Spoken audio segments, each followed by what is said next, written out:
It was one of those late summer afternoons when the air feels thick with something unspoken heat maybe, or the weight of a day that hadn't yet decided what it wanted to be.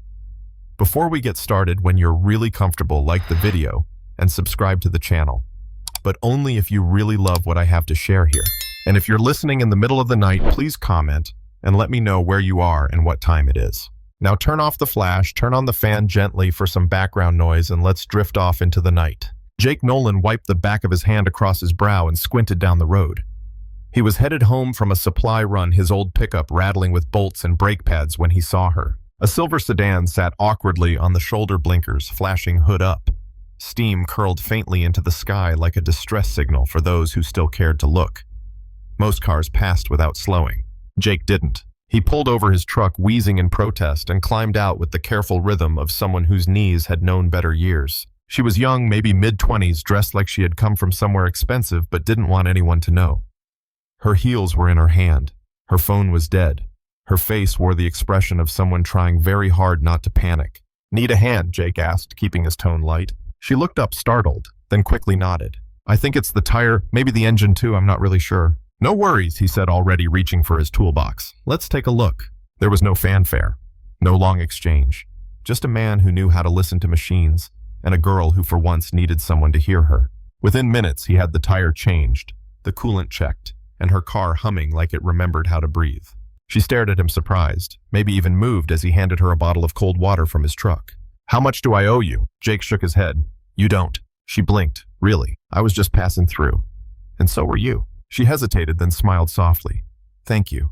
"Jake," he said, wiping his hands on a rag. "Jake Nolan." He tipped his cap, got it back in his truck, and drove away without asking her name. But behind him in the mirror, she stood still for a long moment watching. And before she got back into her car, she pulled out her phone, snapped a photo of his license plate and the name on his dusty garage decal. Not because she was suspicious, but because something about him didn't feel like an accident.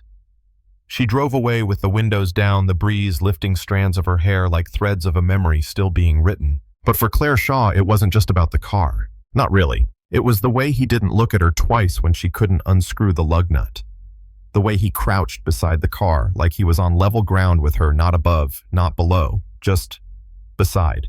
In a world where people either wanted something or looked through her like a glass door, Jake Nolan had done neither. He had simply been there. Back at the garage, Jake poured himself a lukewarm cup of coffee from the dented thermos he kept behind the counter. The place was quiet, a lull between jobs or maybe between storms. The walls were lined with rusted tools and taped up photos of his father, his daughter, and one ancient poster of a '67 Mustang that had yellowed like parchment. He didn't think much about the girl. He rarely did. He helped people because cars were the only things he trusted not to lie.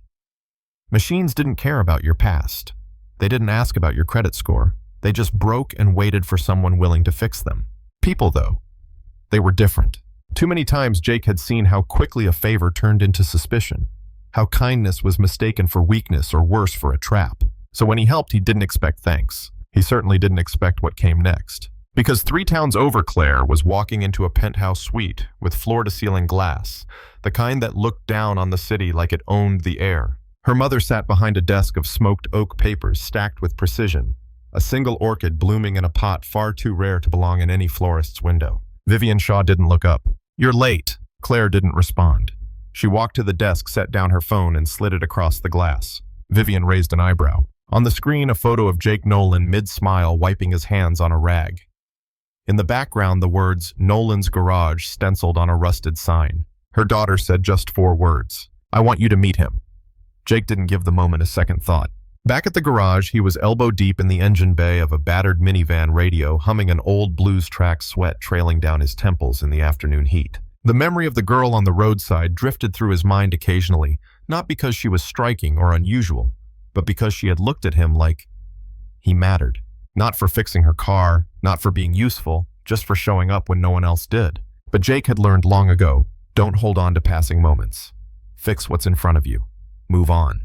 Elsewhere, in a world made of glass towers and muted power, Claire Shaw stood in her mother's office, arms crossed, heart pounding beneath her calm. Vivian Shaw finally looked up from the screen.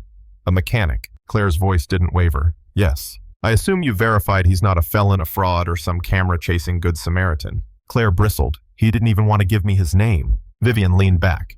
That more than anything got her attention. Interesting. Silence stretched between them. You know I don't waste my time on PR stunts, Claire added. Vivian studied her daughter for a long moment, this sharp young woman she had raised to distrust applause and assume motives. The girl who once rolled her eyes at every inspiring charity case her board pushed forward.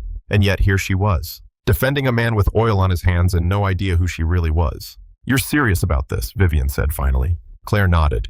He helped me without asking who I was, without selling it, without even giving me time to feel small. Vivian turned to the window, her reflection superimposed over the skyline. I want to see the garage, she said at last. Claire blinked. You'll go. Vivian didn't answer. She didn't need to. Back in the garage, Jake sat on a milk crate eating a sandwich wrapped in butcher paper.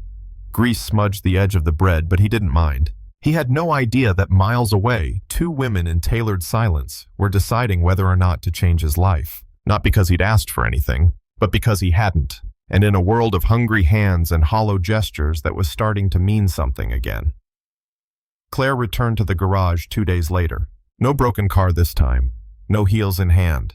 Just jeans, a tucked-in shirt, and that same quiet confidence like someone used to rooms where silence speaks louder than small talk. Jake looked up from under a lifted hood, the corner of his mouth twitching in mild surprise. You again, he said. She smiled. Don't worry, no flat tires this time. Shame, he replied, wiping his hands on a rag. That's about all I'm good at. Claire stepped closer, eyes scanning the space. It was cleaner than she remembered. Still old, still worn, but somehow dignified. A place that had been loved in silence. You own this place. Jake nodded. Inherited it. My dad started it after he came back from the war. Fixed cars. Fixed people too sometimes. Claire looked at the photos on the wall. Black and white snapshots. Men in uniforms. A little girl on a tricycle. Is that your daughter? Jake followed her gaze. His expression softened. Yeah, Ellie. She's 9, thinks she's the boss around here. She probably is. Jake chuckled. You're not wrong. Claire turned back toward him, more serious now. I didn't thank you properly the other day. You don't have to, Jake said quickly. It was just a tire. No, she said it wasn't. She reached into her bag, pulled out a small notepad. The corners were bent. Inside, scribbled in pen, were notes she'd taken after they met. About his name, the garage, a few quotes he didn't even remember saying. You wrote all that, he asked, almost amused. I have a habit, she said softly, of remembering people who don't expect to be remembered. Jake looked at her a little longer this time. Not suspicious, not flattered, just thoughtful. Well, he said, eventually you must have met a lot of people. I have, she said. Then after a pause, but not many like you. Jake didn't know what to say to that, so he didn't. Instead, he offered her the clean chair beside his toolbox, the one he usually saved for Ellie when she visited. Claire sat down quietly, folding her hands. And for the next hour, they talked. About engines, about childhood, about the kind of silence that doesn't feel lonely when it's shared. Neither of them said it out loud, but something unspoken settled into the space between them. That strange, rare feeling when two lives brush against each other at the exact right moment. And neither of them quite knew that the next time she walked through those doors, she wouldn't be alone. The envelope came 2 mornings later.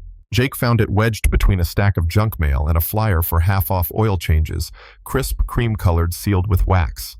It had no return address, no stamp, just his name written in careful cursive. He almost threw it away. Things like that didn't come to people like him, but curiosity nudged him, so he opened it. Inside was an invitation printed on thick cardstock, the kind you only see in movies or weddings you're not actually invited to. At the top, the Shaw Collection presents a private showcase of vintage automotive design. Below that, in smaller print, one guest only. Formal attire suggested. Your presence has been personally requested. Jake blinked. Shaw, he thought of Claire. Nah, he told himself, coincidence. He set the envelope aside, got back to replacing a serpentine belt, and tried to forget about it. But he didn't. It tugged at the edge of his mind all day, that name, that paper, the way it smelled faintly of something expensive and unplaceable. That evening, as Ellie sat on the floor drawing dragons in chalk on the garage concrete, Jake leaned against the wall and stared at the invitation again. What's that? She asked without looking up. Trouble, he muttered. She grinned. Looks like fancy trouble. He exhaled. Maybe it was a mistake. Or maybe it was one of those moments, the kind that doesn't knock twice. So that night, after Ellie had gone to bed and the shop was locked up, Jake pulled out his only suit. It had survived 2 funerals, 1 wedding, and the bottom of a closet. He pressed the collar flat with the heel of his palm, looked in the mirror, and told his reflection, if this is a prank, you'll survive it. And if it wasn't, well, then he'd just stepped into something he couldn't name yet. But that had never stopped him before. The hotel looked like it didn't belong on Earth. Glass columns stretched skyward, shimmering in the amber light of early evening. Bellhops moved like choreographed ghosts, and every footstep on the marble echoed with expensive intention. Jake stood outside for a moment, staring up at it all. He tugged at his borrowed tie too tight, too new, and checked his reflection in the dark window of a valet-parked Jaguar. The suit still didn't feel like his. Neither did the silence in his chest. But he stepped through the revolving door anyway. Inside, the air was cooler, fragrant, laced with something citrusy that made his calloused hands feel out of place.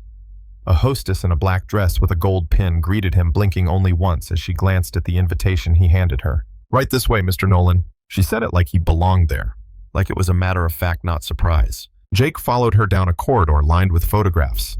Rare cars caught in rare moments, each image lit like a work of art.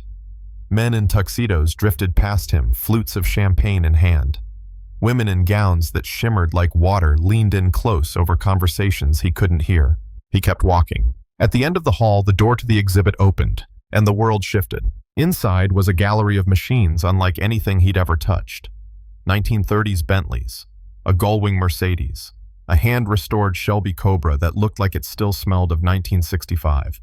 All polished to mirror-like perfection, roped off with velvet cords like royalty at rest. Jake's breath caught, not because he envied any of it, but because he understood it. Not the price tags, but the care. The devotion. The way each machine bore the fingerprints of someone who had loved it long after the world had stopped noticing. He stepped closer to a deep blue Jaguar E-Type, leaned slightly and murmured, "You must have broken someone's heart when you stopped running." Behind him, someone laughed. He turned, and there she was. Claire, hair swept back, a simple black dress, eyes brighter than he remembered. "I told you," she said, stepping forward, "you'd fit in better than you think." Jake looked around, then down at his scuffed shoes. "I'm pretty sure the valet parked my truck somewhere out of sight." Claire smiled. "That's okay. Some engines matter more than the body they come in." And for the first time that evening, Jake smiled back. Not because he felt comfortable, but because someone saw him just as he was. And that somehow was enough. From a room no guest could enter, she watched. High above the polished floor and velvet ropes behind a wall of smoked glass tinted just enough to conceal her presence. Vivian Shaw stood still, one hand resting lightly on the rail, the other holding a glass she hadn't sipped from in 20 minutes. She didn't blink often. Didn't need to. She had made a life and an empire from observing people who didn't know they were being watched. And tonight her gaze never left the man in the ill-fitting suit. Jake Nolan. He moved differently than the others. Not with fear or entitlement, but with a kind of reverence. He didn't touch the cars, but looked at them like someone who remembered what they sounded like before they were beautiful. He wasn't impressed by value, only by care. Vivian's lips curved, not quite a smile, but close. She turned to the assistant beside her, a man in a crisp gray suit, tablet in hand. "Background check," she asked softly. "Clean. Divorced. Custody of one child. Runs a small garage just outside Pine Hollow. Took over after his father passed. No debts. No legal trouble. Doesn't own a credit card." She raised an eyebrow. "Rare. Yes, ma'am. He's quiet, honest, consistent. The kind people forget to notice." Vivian nodded once, then in a voice cool as glass. "Send him to me, but not yet. Let him wander first." Downstairs, Jake had found a bench tucked beneath a portrait of a 1958 Porsche Speedster. Claire sat beside him, watching his face as he traced the shape of the car with his eyes. "These things," he said finally, "they're not just machines. They're stories." Claire tilted her head. "Say more." He glanced at her. "They carry fingerprints, worn seats, scratches someone once cursed about. They break, and someone chooses to fix them. That's a kind of love, even if no one calls it that." She didn't speak for a moment. "Then you sound like someone who's never let anything break without trying to mend it." Jake looked away. Not out of modesty, but memory. Sometimes, he said, trying's all you've got. Claire studied him, this man who had no idea how close he was to the edge of a very different world. And for the first time in her life, she wondered if her mother, with all her brilliance, her empires, her blueprints, had ever known someone who could fix things without touching them. The lights dimmed subtly, not enough to hush the room, but enough to suggest that something or someone was about to step forward. Claire rose from the bench and gently touched Jake's arm. "Come with me," she said. He hesitated. "Is this where I get kicked out for not knowing which fork to use?" She smiled. "This is where you find out why you were invited." The main gallery had transformed. Where rows of cars once held center stage, now a small podium stood beneath a soft spotlight. Guests gathered loosely, murmuring champagne flutes, tilting like curious ears. The air hummed with the quiet buzz of money and mystery. Claire stepped up to the mic. No paper in her hand. No speech rehearsed. Just presence. She cleared her throat once. The room gave her silence. Most of you know me as part of the Shaw family, she began. And some of you may assume that means I've only ever known privilege. A pause. Her eyes searched for Jake across the room, found him standing awkwardly near the back half in shadow. But the truth is, even privilege doesn't prepare you for the kindness of someone who has nothing to gain. She gestured gently. This is Jake Nolan, she said. A mechanic from Pine Hollow. A man who helped me when my car broke down on a rural road, not knowing who I was, not asking for anything in return, not even giving his full name. Heads turned. Jake shifted, uncertain whether to step forward or disappear into the floor. Claire continued. He didn't know I came from this world. He just saw someone who needed help and he gave it. Calmly, quietly, completely. There was something in her voice now, not formality but gratitude wrapped in awe. In a time when decency often hides behind agenda, Jake reminded me and all of us what true integrity looks like. And tonight I wanted you to meet him, not as a charity case, not as a guest of honor, but as an equal. A hush fell over the crowd. No applause yet, just breath held in unison. Then someone near the front clapped. Slowly, then another, and another. Soon the entire room was filled with the sound of hands meeting hands. Not the kind of applause reserved for money or fame, but the kind meant for character. Jake didn't know where to look, so he looked at Claire. And she nodded, not as if granting permission, but sharing something unspoken. You were never out of place here. You were just waiting to be seen. As the applause faded into soft conversation, a shift passed through the room, subtle like a change in air pressure before a storm. From the far side of the gallery, a second spotlight ignited, and there she was. Vivian Shaw, elegant in tailored navy with silver hair swept back like the quiet echo of power. She didn't walk, she arrived. The crowd parted without instruction, instinctively stepping aside as she moved forward with practiced grace. Jake recognized her before anyone said her name. From the magazines, the business segments, the headlines that whispered about a CEO who built a legacy behind closed doors. One deal, one decision, one impeccably timed silence at a time. Vivian stopped just short of the stage, looked at Claire, and then turned toward Jake. I'm glad you came, she said, her voice even and clear. Jake gave a polite nod. Wasn't sure I should. You were the only one who should. She turned to the crowd, her gaze sweeping without faltering. For the last 2 years, I've watched the world praise the polished and the performative. People who give only when it's convenient. Who show kindness only when it serves them. I wanted to see what happens when someone gives quietly, without knowing anyone is watching. She paused and her words fell like pin drops in a velvet room. I sent my daughter into that world with no assistant, no entourage, no protection. Not to deceive, but to discover. And what she found was a mechanic who offered her water, fixed her car, and asked for nothing, not even a name. Jake shifted uncomfortably, but said nothing. Vivian's eyes softened just slightly. This was never about charity. It was about clarity. About seeing who still remembers that kindness doesn't require status. She stepped closer. Jake Nolan passed a test he didn't know he was taking. The room exhaled as one. Claire, still standing near the podium, smiled, small, proud, as if something she'd carried too long had finally been laid down. Jake cleared his throat. You didn't have to test anyone, he said, voice low but steady. Decency isn't rare, just quieter than most people bother to hear. Vivian tilted her head, considering him. Maybe, she said softly, but when you find it, it deserves to be amplified. She looked around once more, then stepped aside, not to exit, but to make space. For a man with oil-stained hands to stand exactly where he'd always belonged. The evening could have ended there. Applause. Kind words. A well-meaning plaque, maybe. A photo for the gallery's website tucked between portraits of philanthropists and polished hands in firm handshakes. But Vivian Shaw had no interest in symbolism. She believed in systems. And systems once broken had to be rebuilt, person by person, bolt by bolt. Mr. Nolan, she said once the crowd began to drift toward the champagne again.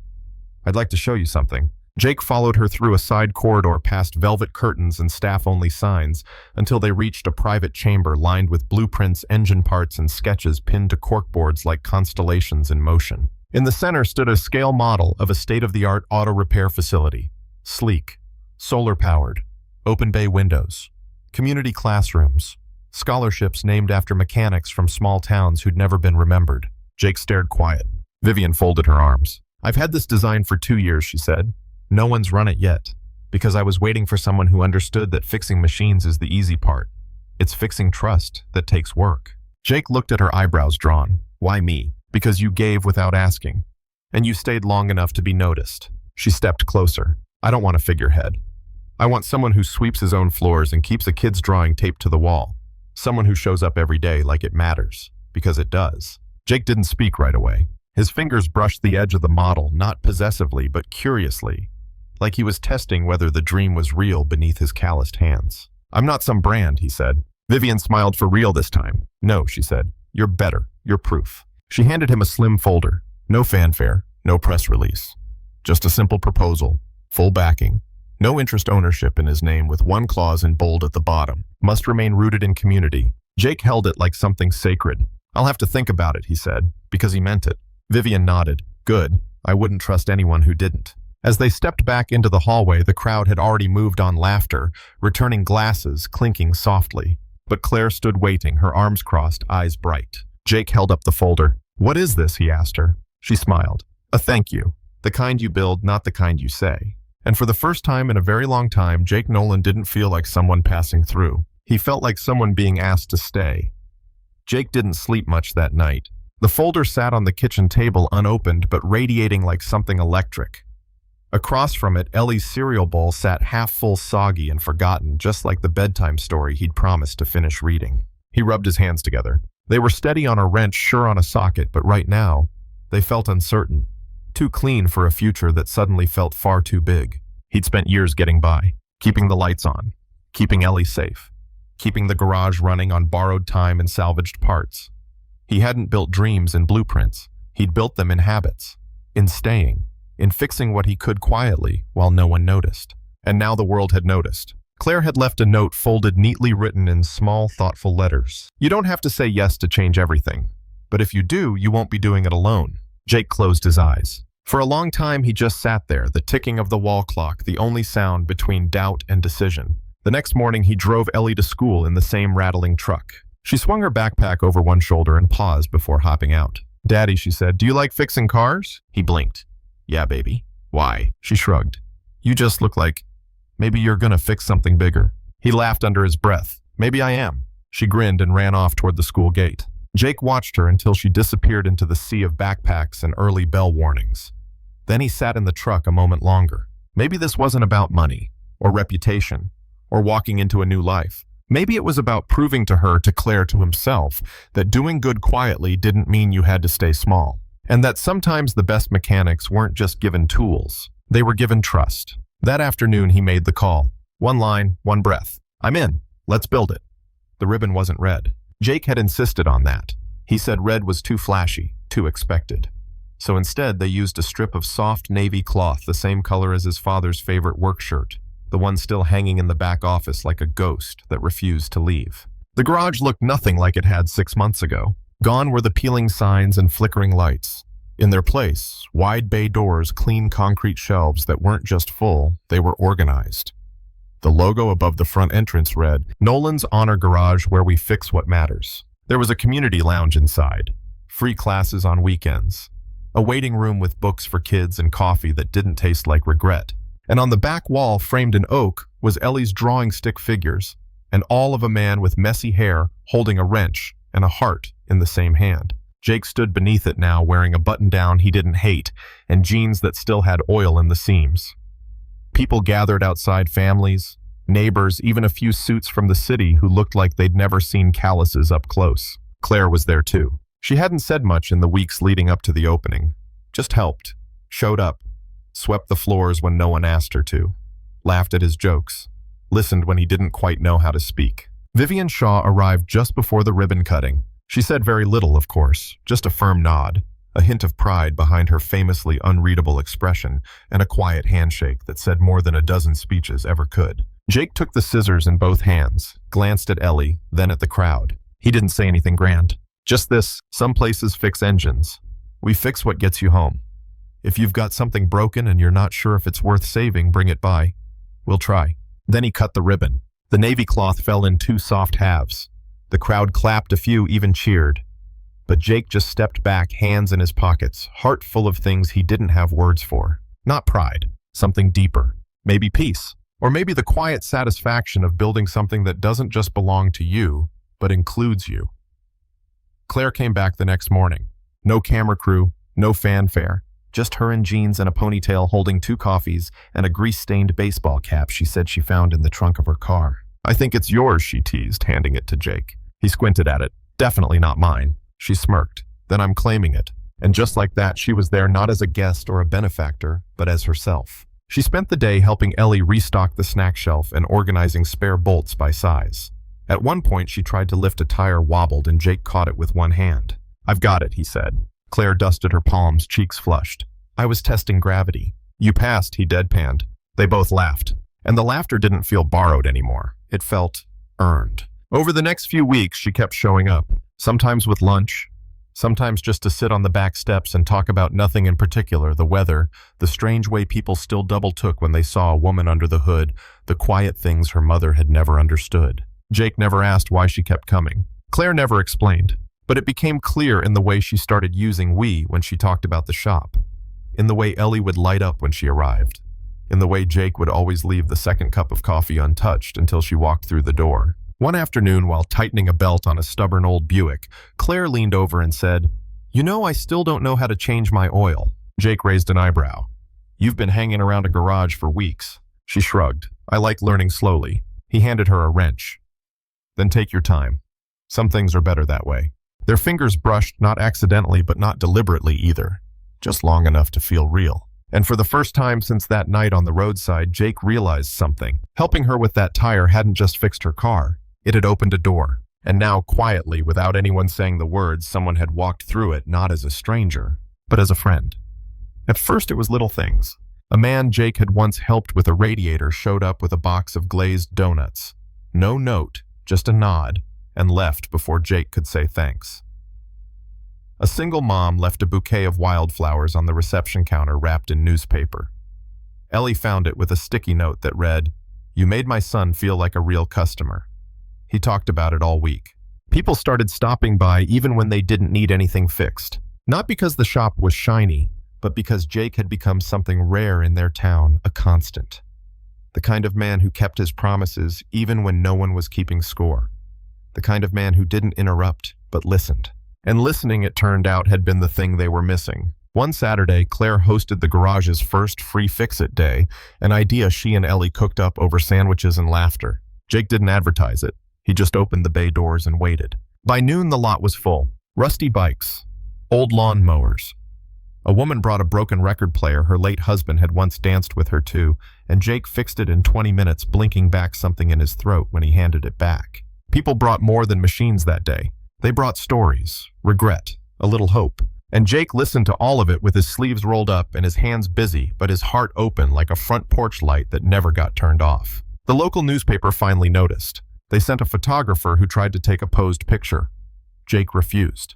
Instead, they caught a shot of him laughing with a child while holding a wrench and a juice box. The article headline read, "The garage that repairs more than cars." Jake clipped it and pinned it behind the desk, not for himself, but because Ellie insisted. She said people should see what kindness looks like after it's had a little time to work. And quietly beneath all the thank yous and attention, something shifted in Jake too. He still woke early, still packed his own lunch, still swore under his breath when the same bolt stripped for the 3rd time. But now, when he looked up and saw someone walking through the door, whether with a broken carburetor or a heavy heart, he didn't just see a job.